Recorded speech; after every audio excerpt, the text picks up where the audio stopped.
Hey guys, Ronald here. Today I'm going to show you how to find the end of this scotch tape or packing tape.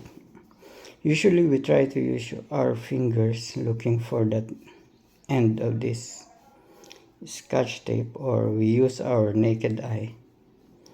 But for some reason, there are times that we couldn't really find it. So for you to find it easily, all you need to do is use a face powder.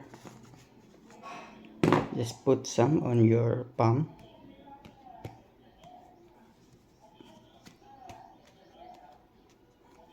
Just a small amount will do.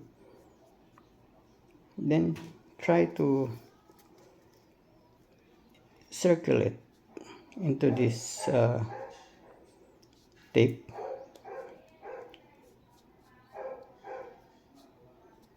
And then use your naked eye to locate that line. That would signify that that is where the end of the scotch tape or packing tape. I think I've seen it. Can you see that?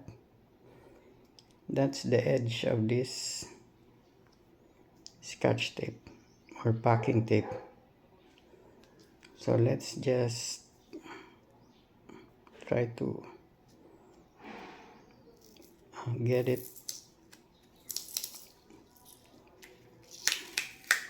Okay, so that's how easy it is to find the edge of this, of any tape, scotch tape or packing tape. Just take off those excess powder. Okay, so that's it. Thank you for watching and see you on our next video. Bye.